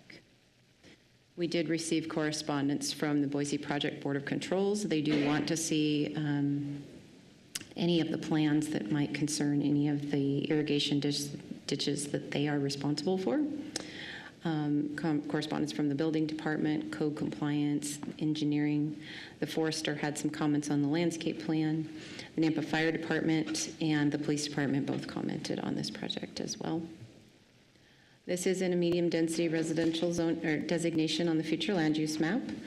The comprehensive plan does identify compatibility between residential and future residential, and it does define what a residential area is and what it should include, what it should be close to as far as services are concerned. The comprehensive plan does outline goals for achieving housing in our community, the options to improve housing affordability, which means providing more housing at a level that meets our current median income. This will be subject to Chapter 8 RS zoning codes. The RS6 zoning district is permitted under the medium density residential designation. The homes will be built to match the area, and some of the surrounding properties already contain single-family subdivisions, so this would be compatible with that area. So as far as the preliminary plat is concerned, the lots shall not be smaller than 6,000 square feet. The smallest buildable lot is 6,029. The lots shall not be larger than 12,000 square feet. The largest lot is proposed at 10,001 square feet. The lot widths and depths meet code. The number of buildable residential lots is 37, which creates a gross density of 3.18. In the medium density residential designation, the range for density is 2.51 to 8 dwelling units per acre, so this actually complies with that. And let's see, the forester has requested that they replace the tree liquid amber on their landscape plan because this has a high mortality rate in Nampa, and they are providing 16.1% qualified open space. There are 3 criteria for findings for annexation. One is that the property has consented to this application, the property owner has consented to this application. The property is contiguous to the city limits on the south and east sides, and the property can be assumed to be available for orderly development because city services are available to it. Public right-of-way will be dedicated to the city for improvements. Frontage improvements will be made, side paths and landscaping will be constructed. The findings for zoning, there are 3 criteria for that. It does propose a zone that is compatible with the comprehensive plan. It proposes uses that are compatible with the surrounding uses, and the development of this property is in the interest of the public because of the improvements that will be made. This is the list of conditions of approval that's in your staff report. These are your potential motions, and I will stand for any questions. Any questions for Christy? Yeah, Chairman, I have a question, and it might be more for the applicant, but I'm no Daniel Badger, but looking at this, the way this is laid out, there's an access onto Dooley between Raintree and Oxbow, but no access onto Midland. It seems like this would better be served if the access was on to Midland rather than adding another street there in between Oxbow and Raintree and just adding, So with you have a shorter distance or shorter frontage along Midland there. To the intersection? Yeah, with respect to the intersection. And so the access location off of Dooley is the preferred access location for the city from that perspective, with the proximity to the intersection and the traffic operation of Midland and Dooley. all right. Any other questions? Okay, we'll go ahead and open public testimony for this application. Is there a sign-up sheet, Madam Clerk? Mr. Chair, we have one advanced sign-up, and that is Colin Ronhar. All right, come on up and state your name and address for the record, and you have 3 minutes. I'm Colin Ronhar, address 332 North Broadmoor Way, 83687. I'm just an engineer for Ardura, so I'm with Becky on the application. So just wanted to stand for any specific engineering questions you had and clarify that the access, like Daniel already alluded to, is per city preference, as well as proximity to traffic control, as far as one's an arterial road, Midland's an arterial road, nonstop, and then there's a stop sign on Dooley. It's also a challenge with elevation. You're sitting quite a bit higher on Midland than you are on the property, and so your elevation's not ideal. I didn't know if there was any specific questions for the elevation relative to the houses in Trinity Hills, but there's a ditch that runs along the property line that's going to be preserved along with the existing advanced vegetation between the two properties. So there's quite a few trees between them. Those will all be preserved. So I think that was all the engineering specific things. Okay, great. Thank you. Any questions? Nope. We're good. So that's it on the advanced sign-up sheet? Okay. Is there anybody else in the audience this evening that would like to speak for, against, or undecided on this item? All right. Anybody else questions for the applicant? Do you have any closing remarks? Would you like to come back up, say anything? You're good? Okay. We'll entertain a motion to close the public hearing. I move we close public hearing. Second. Motion by Kirkman and a second by Daffer to close the public hearing. All those in favor say aye. Aye. Aye. Aye. Any opposed? All right, public hearing is closed.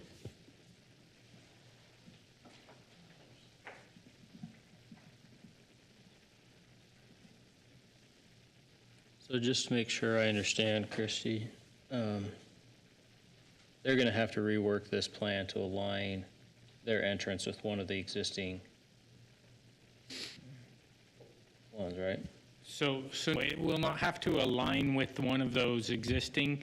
It will, what we've asked is that they relocate it there so that it meets the spacing. They're not too far off from their spacing with Skyview coming out of the Hillside Manor or whatever sub that is there to the west. That would be a 500-foot spacing, and then the branch on the opposite side is 250. So there is a spot they can meet that, or they would need to do a turn lane warrant analysis to make sure that there aren't conflicting movements coming out of all of those So they roads just have to around there. move it a little bit so it's far enough away from the other ones. Right, so it would not, they may switch around lots. Got it. But yes, it wouldn't make a significant change to the layout. Just seems like a lot of roads coming out in a short amount of That aren't space. Yeah. You coming out of Rain Tree, you got Trinity Hills, and then this one. You talking about along Dooley? Yeah. I go down Dooley frequently because of the businesses that are down that direction of where I live, and that street never has any traffic. Okay. Maybe early in the morning or, drive time, it might be completely different, but when, in between the drive times, there's never any traffic along there. All right, I'm good with it.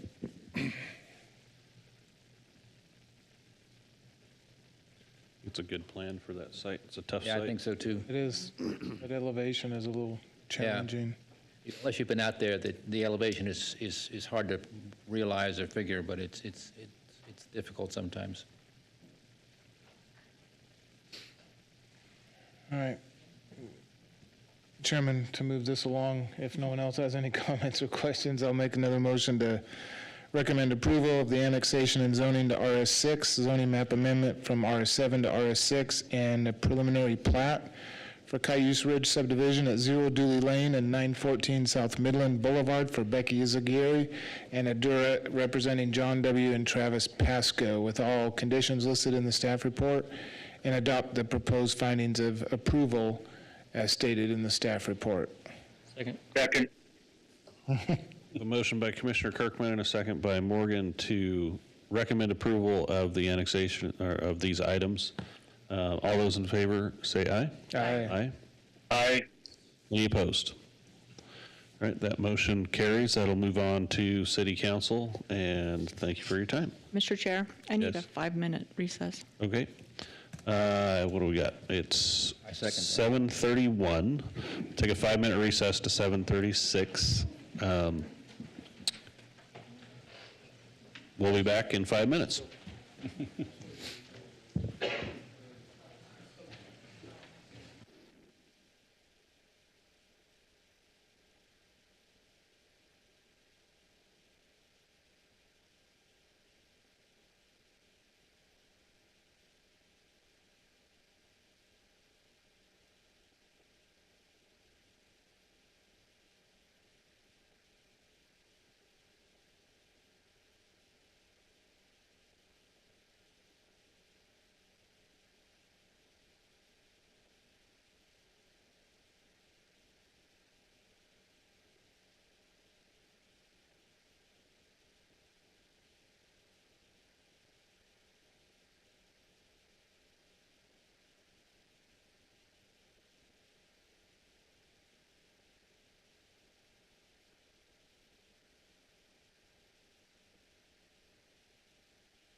All right, I've got 7:36. Thanks for letting us take a break. So we're back. We will go ahead and get moving with the next item on the agenda is an annexation and zoning to RS 8.5 and potential development agreement at 1158 South Power Line. A 1.01 acre parcel located for Ruth, oh boy, Kimisek, for a connection to city services. So we probably won't need a development agreement, but come on up, state your name and address for the record, and tell us what you'd like to do. My name is Ruth Kamichuk. My address is 13788 Roby Creek Street, Nampa, Idaho 83651. I don't know why development agreement is on there. I am currently looking to remodel the property, and the utilities are outdated and would like to pull those into the city for city water and city sewer. Okay. Seems That's pretty really it. Pretty simple. Okay. Are there any And my questions? kids are super hungry, so. All right, any questions? Nope, we're good. Thank you. We'll call you back up if Thank we you have very any. much. Thank you. All right, staff report. Rodney.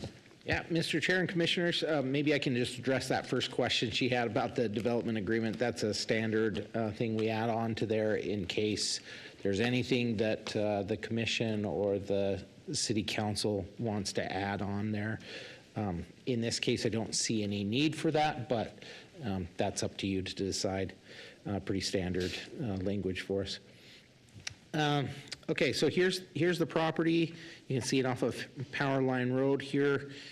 And based on looking at the comprehensive plan, our codes, I don't see any concerns here. And I can reasonably recommend to the commission that the project be approved. So the comprehensive plan is medium density here. To the north is a county single-family residence. It's 1 acre R1 zoning. To the south and east is a county property, 4.32 acres R1 zoning. And to the west is South Power Line Road, and then also it's zoned R6 zoning district and Power Line townhomes across the street. Built but don't show on the aerial right now. They are in the RML zoning district. The services here, 8-inch sewer main in South Power Line, 10-inch water main line in the west side of the South Power Line Road, and 12-inch pressure irrigation main in the east side of South Power Line Road. So all utilities are available. Oh, I should have cycled through that. Sorry about that. There they are. And here's an aerial view of the property. By state code, you're required to find these 3 criteria. It needs to be contiguous with city limits. The area can reasonably be assumed to be available for orderly development of the city, meaning essentially utilities are going to be available. You can provide services. And then the last one is the proposed zoning district is consistent with the adopted comprehensive plan future land use map. Applicable regulations for zoning. Here are the criteria for assigning the zone. The proposed map would be in harmony with the city comprehensive plan and the map. The proposed map would amendment, or in this case assignment of zoning, would provide for a proposed use or set of uses that would be at least reasonably compatible with existing adjoining property uses. And then the proposed amendment would be in the interest of the public and reasonably necessary. So here are the setbacks for the zone. Really not too applicable here because of existing building on the property. Again, here's the lot size requirements. And general comments from engineering, pretty standard stuff there, and their conditions. Dedication of right-of-way, that kind of thing is necessary. Nampa Building Department, pretty standard comments there as well. And they did point out a couple of things here. And about new construction on the site of new buildings, and then site drainage from the foundation wall of each building should be approved by the building department. And the property is in the medium-density residential future land use designation, which is consistent with the zone they're requesting. Not much to say here. The comprehensive plan is consistent. It supports housing, supports providing utilities to properties. This is an enclave property that could be used in the future for infill development, so not a lot to say there either. Here are the proposed conditions of approval, the proposed findings, and then the conclusions highlighted in yellow. You've seen these in your staff report. And then a couple of motions for your consideration. Any questions for Rodney? Okay, seeing none, we'll move on to public testimony. Is there a sign-up sheet, Madam Clerk? Mr. Chair, we do have one sign up, and that is an Alina Pica. Right. Pika, if you'd like to come up, state your name and address for the record. Unless you don't want to, then you can just say. Hi, this is Elena Pica. I'm at 1150 South Powerline Road, Nampa, right next door. My main concern was what it says on the paper, that it was a possible or proposed or whatever, a development, potential development. So, but if they don't want to do that, then I don't have an issue. So, because I knew they were going to remodel, that's what he said when I met him, hi. But when I saw the potential development agreement on paper, that, raised some red flags for me. So I wanted to see what's up. You're just making sure they're not doing Yeah. some big. No development more there. apartments, Gotcha. that's Gotcha. my main thing. Okay, thank you. All right, thank you. Any other, you said that was the only one, so is there anybody else? Yep, come on up. Just. I'm Marilyn O'Donnell. I live at 1200 South Powerline Road, 83686. I'm 2 houses down from this property. The potential was all of our concern on this side. But my other issue is we don't have sewer. We don't have pressurized water. For us to get sewer and water, we were told, you guys have to put in a lift station. So that was, it's like, where's this water and sewer? I know there's water there, but we have no sewer. None of us on our side, on the east side, have sewer. Okay. And I don't know when they put in the apartments next door, from what I understand, that sewer went down through Hawaii because they couldn't lift it up South Powerline. We will ask. So, we have but I have engineer really, here. if they want to annex them in, I have no problem with that, and I don't have a problem with water and sewer. I'm just saying, from everything that we all understand, it's never been available. Gotcha. Just water. Okay. And we don't have pressurized water system. I would love it. Thank you very much. Okay, thank you. You want to wait, or we keep going here? All right, come on up. If no, you're good. We will ask the questions, but you have anything else on your mind? Name and address, please, and Sarah Tennell, 1204 South Powerline Road. I would say that I'm not. I'm sorry. Didn't get it? We did not get your name Okay. and address. Sarah Tennell, 1204 South Powerline Road. Okay, thank you. So I would say that I would be against the annexation because everybody on the east side of Powerline, we are all county. We would like to preserve county, and I'm concerned because one person coming in starts to change other people's opinions on that side, and I would like to preserve where it's at. So that is my concern. Okay, thank you.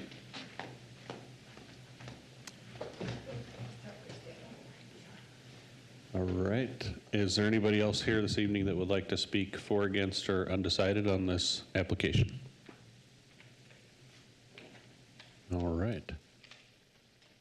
I can't remember how to say your last name, but the applicant, would you like to come up and provide closing remarks, or if not, that's fine. We're good. Okay. All right. Daniel, So, question on the sewer. So sewer with the Powerline townhomes that went in, they extended sewer to their north boundary. And so there is sewer in front of this address. The properties there to the north, it's not available yet. It would need to be extended to the north for that. So there is sewer available in Powerline from Iowa to the north of the Powerline townhomes development. Was there a lift station installed to get it there? Or? No, there was not a lift station required for that. Yeah. So from Iowa to, Right there. okay. Yep. Yeah. North of that, not available. Not currently. It could be extended. There's only really one house there before you get to the Elijah Drain. And then north of that area, sewer is more challenging. North of the Elijah Drain there, sewer is more challenging. Gotcha. Okay. Mr. Chair, Yes. what about pressurized PI. Pressurized irrigation? Is it irrigation available? and domestic water are all available in Powerline till you get down to Iowa. Okay. Thank you.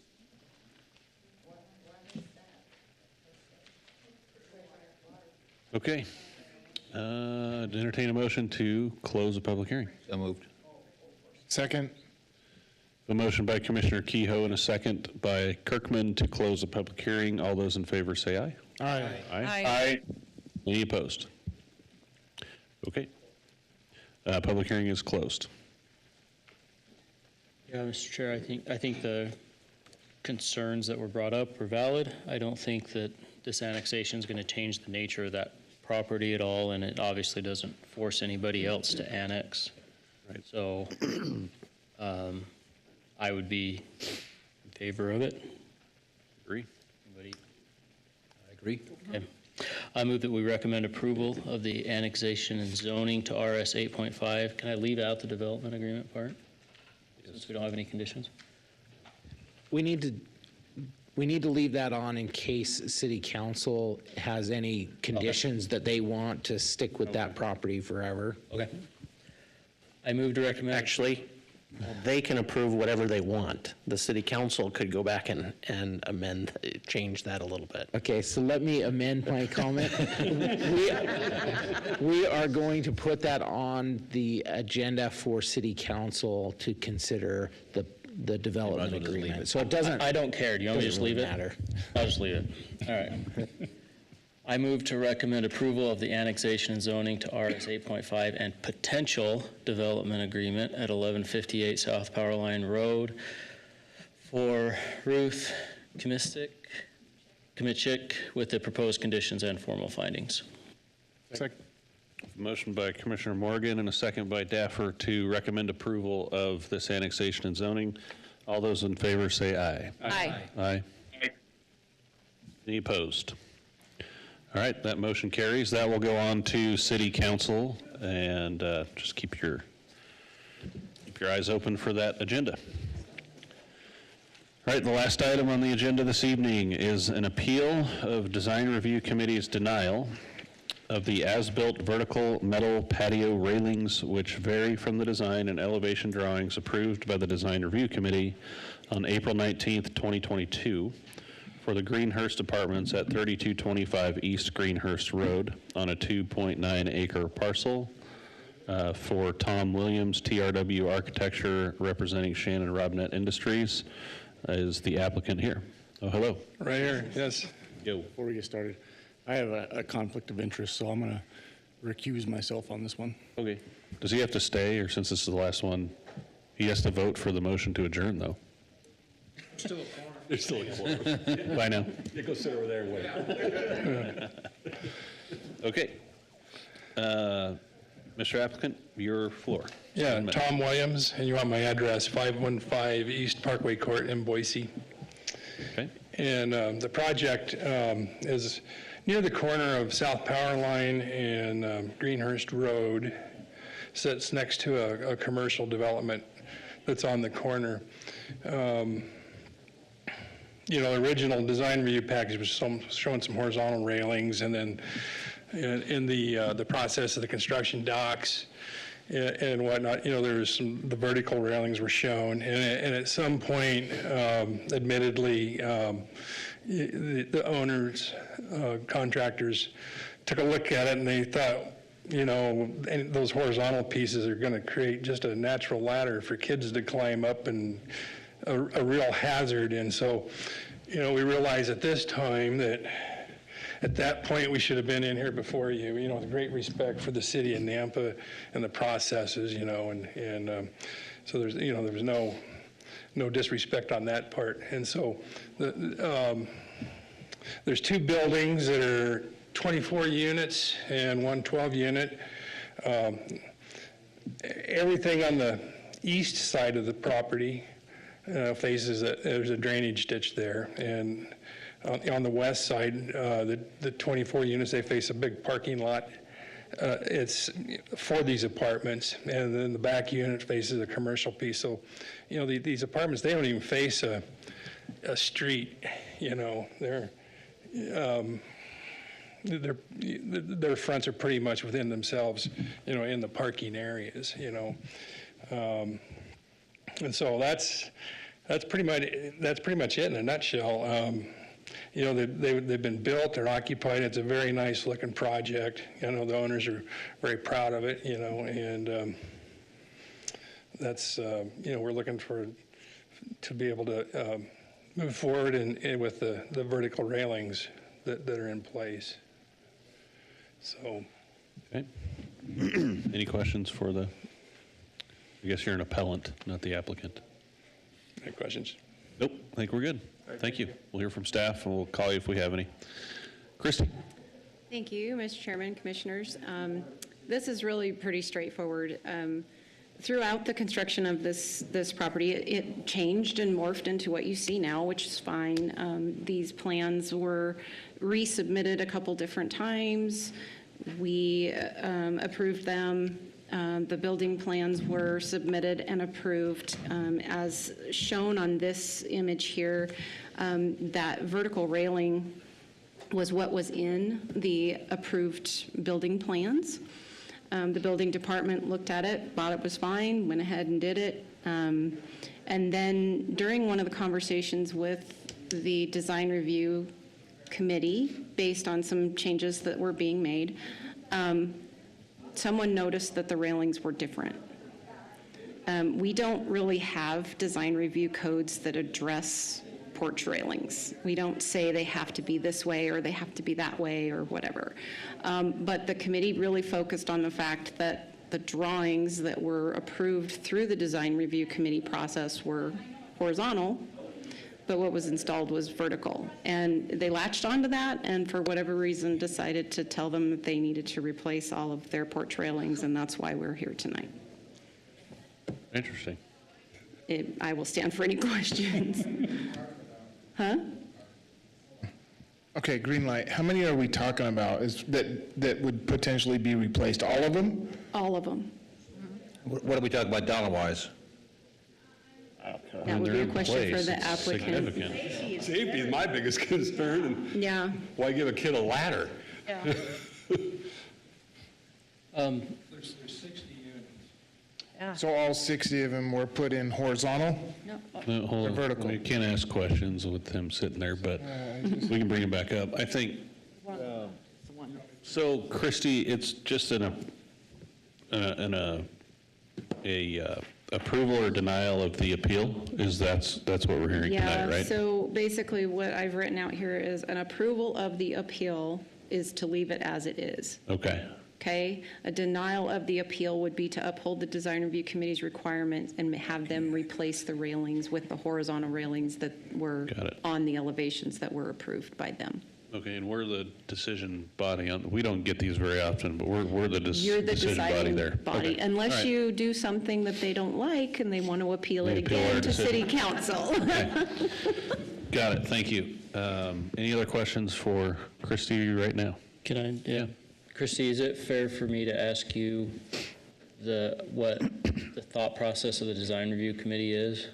Like, I guess basically what I want to ask is, Was this same thing presented to them with the safety concerns and everything, and they still decided to hang on to the horizontal railings? Commissioner Morgan, Tom, the architect, was at 2 of the design review committee meetings to talk about some of this project. And I think it was the second meeting, somebody brought up the fact that the railings were different. Like, it wasn't even a proposed topic of conversation until the second meeting. And then all of a sudden it was like, hey, where did these come from? And it was a little bit out of the blue. It was shocking for staff. It was shocking for the architect. It was kind of shocking. So were other changes being proposed, and during that process they Yeah, noticed and we this? got all that resolved Okay. as far as, because the colors changed and a little bit of the banding on the building changed. We got all of that resolved. And they're cool with all of that, except for they are just holding ground on the horizontal railings, Mm-hmm. and we've said to them, it doesn't make sense, and they said, do it anyway. Yeah, they thought that it went. I just want. They Questions over thought, there by Morgan. one of the statements that was made was that the elements on the building are all horizontal, and that the horizontal railings looked better. That's what I was trying to drive at, because there has to be some reason they're sticking with it, right? Whether it's compelling to us or not, they looked at it and they said the design aspect of the horizontal ones outweighs kids being able to climb over them. Mm-hmm. Well, and, yeah, yeah. Actually, Mr. Chairman, can I weigh in a little bit? Yeah, I'm done. Sure. I think according to the images that were shown, sorry, you saying something? So, yeah, we don't have a public hearing open yet. Maybe we wait till we get the public hearing open, and then if you're providing comments, great. If there's questions, let's take questions now. I think what I was going to do is I was just going to provide response to what Commissioner Morgan was talking about, why, but I can wait, that's fine. Okay. Mr. Chairman? Let's wait. Yes. I'm still concerned about money. I don't know why that was something to be laughed at, but they spent money to put these railings in a way that's not approved. I was wondering if they spent $1,000 or $40,000 to do that, and maybe there's some other way of fixing it without removing the improper railings and putting like a cover over them. Yeah. Let's. If you have a railing, I assume horizontal, if you had another one going vertically and just slapped it on top of that and welded it together, it would solve your problem with very minimal expense. But if you had to take out all the old railing and then put in the new railing, you're talking about considerable expense. So to me, it is dollars and cents, how you fix it. But I'm not a builder, so I don't know. That would be negotiations between you and the applicant. But if it's an option, then I would vote one way. If it's not an option, I'd vote another way. So again, we don't have a You hearing. can ask them when they come back. Let's get through the hearing process. We can discuss that and do it later. I think we need to move on, and unless there's other questions of staff. I just wanted to make sure I understood. Design review's not here. They can't present their argument, so I just wanted to make sure I got it from. Okay. I'm done. Thank you. All right, thanks. Any other questions?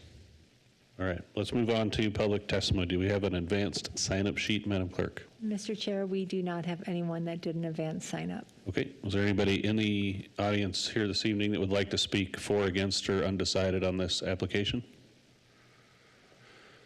All right, seeing none. Let's see. Mr. Williams, if you come back up, we can ask you a couple questions, and you can address potential, so I think we have a question on, obviously there was considerable dollars spent installing the railings. There's really not a fix to go from, we'll let you answer that. Is there a fix to go from the vertical to appease design review's concern without spending a ton of money? I think that's why you're here and appealing their decision, but can you speak to that a little bit? You know, we don't know what it would cost to fix those. I think it'd be a tremendous cost. I do know that the the city's holding a bond for a couple $100,000 until we can get this resolved, you know, and that's a lot of money, you know, and so that's why we're, you know, asking for the project to be approved as is. I mean, it's a good-looking project, and Okay. I think to try to start taking, and there's people living in there now, and so any number of hazards, and I mean, I don't have the crystal ball to know how that would all come down, you know, but it would probably be substantial expense to take those down. I don't see any way to put Band-Aids on them and without taking them apart and just redoing them, so. Do you have any other closing remarks for us before we close, or? Well, you know, like I said, we do acknowledge that at the time of those changes, we should have been here and respect your processes. You know, we know that, we acknowledge that. You know, we did that with some material change and color changes, and this one just, you know, here we Dropped are. through the cracks a So, little bit. yes. No. You know, I've spent 40 years doing this work, and we always try to do a very fine job, you know, and you know, we just want to get it right and be able to move on. Great. Yep. Any other questions for Mr. Williams? Thank you. Thank you. Entertain a motion to close the public hearing. It's moved. Second. A motion by Kirkman and a second by Selman to close the public hearing. All those in favor say aye. Aye. Any opposed?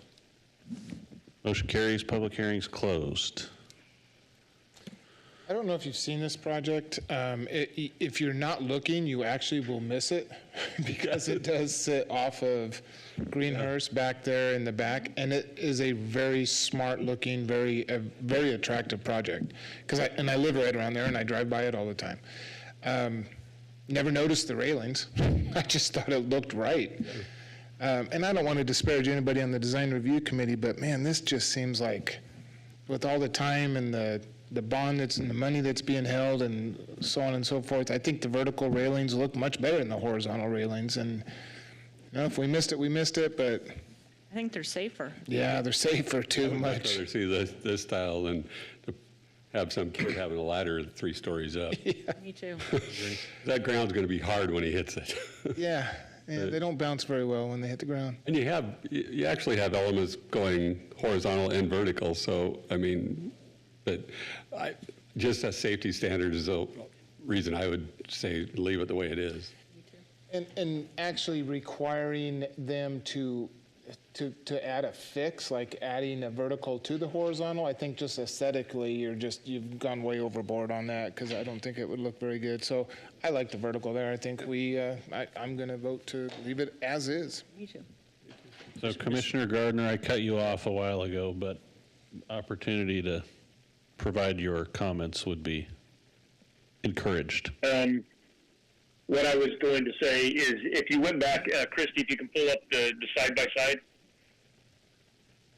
and you look at the side-by-side, the one that's existing, the railings basically disappear. But if you look at the one that was approved by design review, they look more substantial. They look more like a privacy screen, if you will, right? The elements are wider, they're bold, they're contrasting, whereas the other one disappears. And I think that that's the point that they're trying to make, is that they substantially departed from a design element that was approved on the drawings that they approved, right? So they're only, they're provided something to go off of when they make their decision. And then when it's a large departure like this would be, granted, yeah, it might be, it's probably a lot more safe for sure. But I think that that's their point. And as far as like proposing a fix, that's where it gets tricky, right? Where I'm an architect. I could probably figure out a way that they could apply something that would fix that, and it would be applied over the top of the railings. I could come up with something, but that's not my job, right? And so if you wanted to stick with something and say, hey, come back with a fix, it would be let's table this and have them come back and say how they're going to fix it, if you wanted to go that way. But that's all I wanted to say, is just I can understand why design review is doing what they're doing, because what they've done has departed from what was approved. And if you look at the side by side, they do look a lot different, right? Because the railings that are horizontal that were approved, they're a lot more substantial than what's there now. Makes sense. I think that's a good point. I was probably being too cavalier earlier, but the design review committee is, they're architectural experts on that for a reason, right? And we're more land use experts, so we should probably. I get that it's heavy-handed, though. I do get that it's heavy-handed for sure. And I think what I'm saying is I think it would be, I don't think we can be proposing what they do. I think if we wanted them to do a fix, we would just have to say, hey, let's table it, you come back with a fix. We don't tell them what they need to do. Right. We don't tell them how to fix it. The photograph on the right is an actual photograph. It's not a rendering. Those panels are not drawn in. The one on the right is what they submitted. The one on the left is what they built. So design review committee approved what's on the right, and that's what they wanted to see. Okay, so it's not an actual photograph then? No, Correct. no. Yeah. The one on the left is. I don't understand why they would want to leave that. And the one on the left, the design elements on the railing do match the building. You have the board and bat that runs vertical on that third floor, so it does match a little bit. And safer. Yeah, well, besides the expense, the safety is to me, and you being an insurance agent also. And a mom. Just And a mom. don't want my kid crawling up that and going over the edge, yeah. All right. Mr. Chair, I would just say, for my part, erring on the side of safety, and I think that what they have provided, it's fine. And I don't think I would be in favor of a heavy-handed approach like making them redo it all. I would be in favor of letting it stand the way it stands. Hey, Matt, is there an IBC, isn't there an IBC thing against having horizontal railings, or is it just as long as it meets the 4-inch thing, it's fine? I wouldn't say top of my head. I'd have to go back and research it. I'm not sure. But I know the 4-inch thing, obviously, but I don't know as far as whether they can do that. I think that they probably can, just because I've seen railings in other buildings that are horizontal on second floors. So.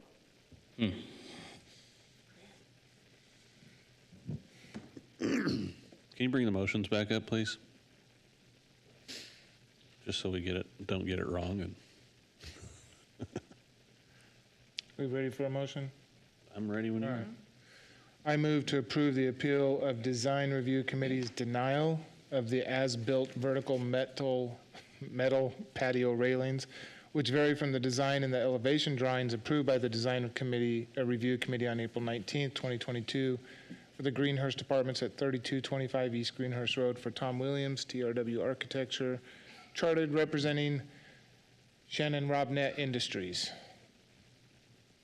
Second. A motion from Kirkman and a second from Turner to approve the appeal of the Design Review Committee's denial. All those in favor say aye. Aye. Aye. Any opposed? All right, that motion carries. Thanks for hanging around and thanks for your time. Entertain a motion to adjourn this evening. I make a motion, we adjourn. Second.